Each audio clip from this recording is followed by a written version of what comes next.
दोस्तों आज के इस वीडियो के जरिए में आपके साथ आज के इस वीडियो के जरिए में आपके साथ एक इंटरेस्टिंग स्टोरी शेयर वाला हूँ, इसीलिए दोस्तों इस वीडियो को अंत तक जरूर सुने।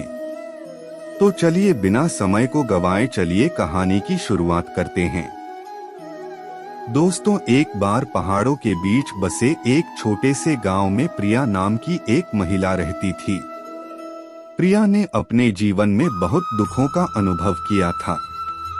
उसने कम उम्र में अपने माता पिता को खो दिया था और एक ऐसे व्यक्ति से शादी कर ली थी जो उससे प्यार नहीं करता था। प्रिया का पति शराबी था और अक्सर उसे शारीरिक और भावनात्मक रूप से प्रताड़ित करता था। प्रिया ने कई वर्षों तक इस दर्द को सहा था।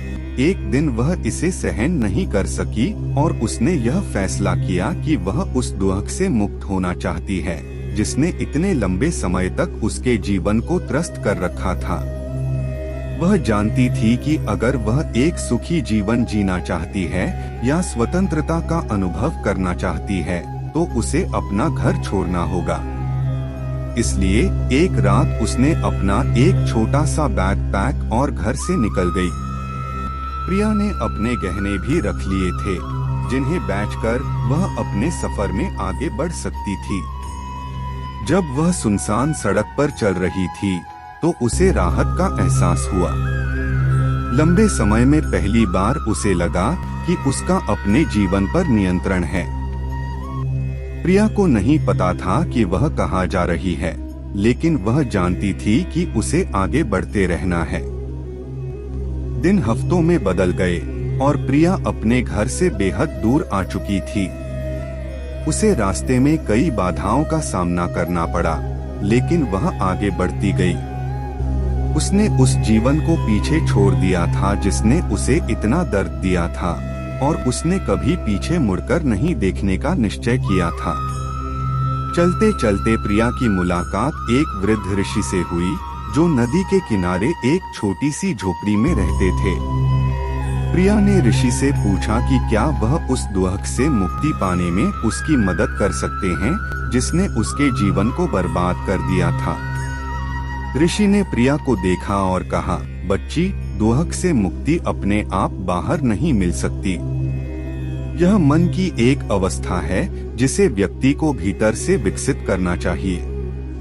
आपको अतीत को छोड़ना और वर्तमान क्षण में जीना सीखना चाहिए, तभी आप सच्ची स्वतंत्रता का अनुभव कर पाओगे। प्रिया ने ऋषि की बातों को ध्यान से सुना और उसने महसूस किया कि वह बहुत लंबे समय से अपने अतीत को पकड़े हुए थी, इसीलिए उसको दर्द कम नहीं हो पा रहा था। उसने ऋषि को धन्यवाद दिया और अपनी यात्रा जारी रखी। चलते चलते प्रिया ने ऋषि की शिक्षाओं का अभ्यास करना शुरू कर दिया। उसने अतीत को जाने देना शुरू किया और वर्तमान क्षण पर ध्यान केंद्रित किया। फिर उसे जीवन की साधारण चीजों में भी खुशी मिलने लगी।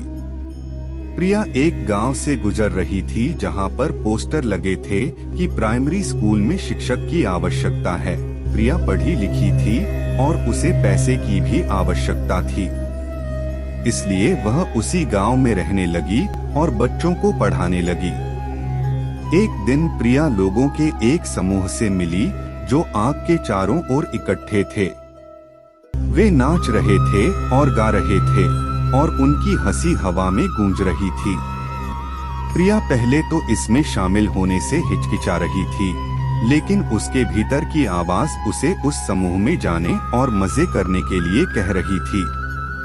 प्रिया ने समूह के साथ नृत्य किया और खूब हंसी। लंबे समय में पहली बार वह वास्तव में खुश महसूस कर रही थी। उसने महसूस किया कि खुशी कोई ऐसी चीज नहीं है जो खुद के बाहर पाई जा सकती है, बल्कि मन की एक अवस्था है जिसे व्यक्ति को भीतर से विकसित करना होता है। प्रिया को अब दुख से मुक्ति मिल गई थी। अब वह बच्चों को पढ़ाती और अपने अनुभव का उपयोग दूसरों को खुशी का रास्ता खोजने में मदद करने के लिए करती। दोस्तों इस कहानी से हमें यह सीखने को मिलता है कि खुशी कोई ऐसी चीज नहीं है जो खुद के बाहर पाई जा सकती है, बल्कि मन की एक अवस्था है जिसे व्यक्ति को भीतर से विकसित करना होता है।